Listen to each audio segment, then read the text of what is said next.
నమస్తే అన్న, అందరికీ నమస్కారం. కాసుల కోసం కన్నవారిని చంపింది ఒక అమ్మాయి. వివరాల్లోకి వెళ్తే, తన ప్రియుడు కేనేన్తో కలిసి తండ్రి సోమసుందర, తల్లి ముత్తులక్ష్మి, చెల్లెలు సుప్రియను బెంగుళూరు కేఆర్ పురంలో దారుణంగా హత్య చేసి పరారైన శ్వేత 25 సంవత్సరాలు కృష్ణరాజపురం పోలీసులు పుదుచ్చేరి రైల్వే స్టేషన్లో అదుపులోకి తీసుకున్నారు.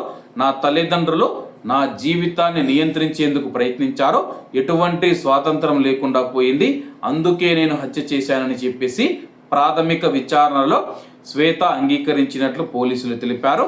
పరారైన ఆమె ప్రియుడు కేనెత్ కోసం పోలీసులు గాలింపు చర్యలు తీవ్రతరం చేశారు.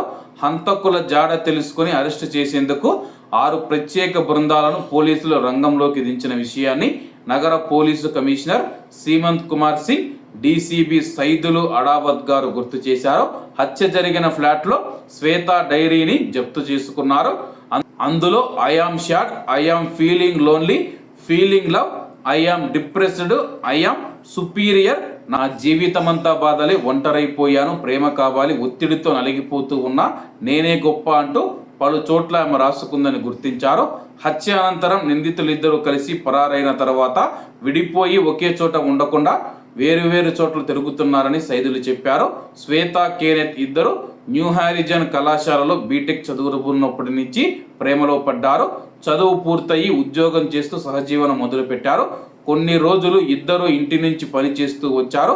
కొద్ది వారాల కిందటే ఇద్దరు ఉద్యోగాన్ని వదిలి సొంతంగా బిజినెస్ చేసేందుకు హెచ్డిఎఫ్సి బ్యాంకులో 30 లక్షల రుణాన్ని తీసుకున్నారు. ఆ రుణానికి వడ్డీ కూడా చెల్లించని స్థితికి చేరుకున్నారు. రుణం చెల్లించకపోవడంతో శ్వేత తండ్రి ఉంటూ ఉన్న ఇంటికి నోటీసులు వెళ్లడంతో ఆ విషయం వారికి తెలిసింది. కేనెత్ తండ్రి హెచ్ఏఎల్లో ఉద్యోగి అని గుర్తించారు. కేనెత్కు అతని కుటుంబం నుంచి ఎటువంటి సహకారం లేదు. 2 నెలలుగా వీరు డామినిక్ లేఅవుట్లోని సాయి గ్రీన్ అపార్ట్మెంట్లో ఉంటూ ఉన్నారు.